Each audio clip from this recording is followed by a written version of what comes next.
Bismillahirrahmanirrahim. Assalamualaikum warahmatullahi wabarakatuh. Bapak Ibu yang dimuliakan Allah, marilah kita senantiasa meningkatkan iman dan takwa kita kepada Allah Subhanahu wa taala dengan cara mensyukuri segala nikmat yang telah diberikannya untuk amal ibadah dan kebaikan. Tak lupa selawat dan salam semoga selalu terlimpah kehadirat Rasulullah Muhammad SAW, keluarga, sahabat, para pengikutnya yang senantiasa istiqomah. Bapak Ibu yang dirahmati Allah, pada kesempatan kali ini saya akan memberikan ceramah dengan tema amalan-amalan setelah bulan Ramadan. Banyak hal yang telah diajarkan dalam bulan Ramadan yang penuh keberkahan ini. Salah satunya adalah dengan ibadah-ibadah sunnah yang kita kerjakan. Selama 30 hari di bulan Ramadan, banyak orang berlomba-lomba untuk beribadah semaksimal mungkin dengan menjauhi segala larangannya dan mengerjakan segala perintah-perintahnya. Terlepas dari hal tersebut, konsistensi dalam beribadah di luar bulan Ramadan adalah hal yang penting yang harus diperhatikan. Dalam sebuah hadis yang diriwayatkan oleh Imam Bukhari, menjelaskan tentang menjalankan amalan-amalan yang terus-menerus atau konsisten adalah sesuatu yang dicintai oleh Allah. Rasulullah SAW bersabda, "Berbuatlah sesuatu yang tepat dan benarlah kalian. Dan amal yang paling dicintai Allah adalah amal yang terus-menerus meskipun sedikit."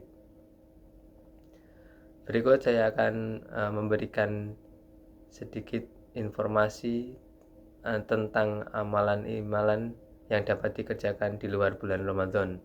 Semoga menjadi konsistensi buat saya dan buat Bapak Ibu semuanya. Amalan yang pertama adalah sholat malam.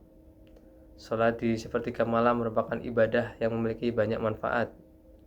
Perintah menjalankannya ada di dalam Al-Quran surat Al-Isra ayat 79. Rasulullah SAW bersabda, "Kerjakanlah sholat malam, karena sholat malam itu kebiasaan orang-orang yang soleh sebelum kamu dahulu. Juga suatu jalan untuk mendekatkan diri kepada Allah Subhanahu wa taala, juga sebagai penebus segala kejahatan atau dosamu, dan mencegah dosa, dan dapat menghindari penyakit dari badanmu." Hadis riwayat Tirmizi. Amalan yang kedua adalah sholat duha. Sholat duha merupakan ibadah sunnah yang memiliki banyak keutamaan. Diriwayatkan dalam hadis Tirmizi, sholat duha membuka pintu rezeki. Rasulullah SAW bersabda, "Sesungguhnya Allah Ta'ala berfirman, 'Wahai anak Adam, bersolatlah untukku 4 rakaat pada permulaan siang, niscaya aku akan cukupi kebutuhanmu pada sore harinya." Hadis riwayat Tirmizi. Amalan yang ketiga adalah puasa sunnah. Puasa adalah ibadah yang mengajarkan banyak hal tentang kehidupan, misal seperti menahan hawa nafsu, lapar, dahaga, amarah, hingga kebutuhan biologis kita, dan diajari untuk saling bertenggang rasa dan bersosial.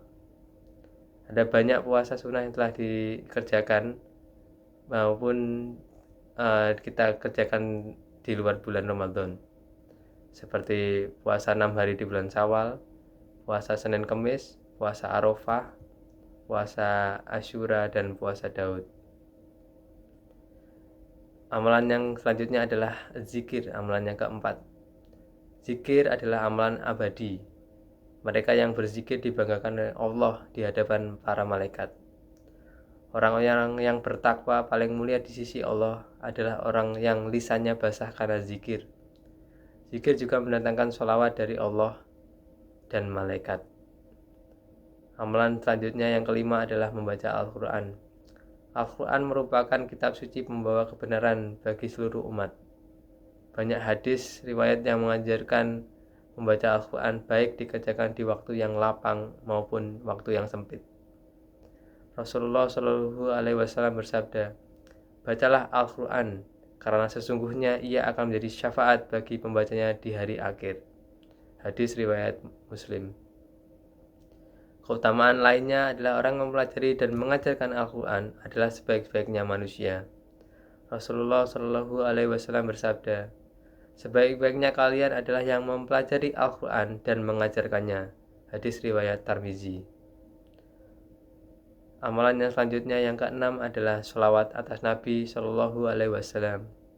Sholawat merupakan salah satu amalan yang memiliki keutamaan luar biasa.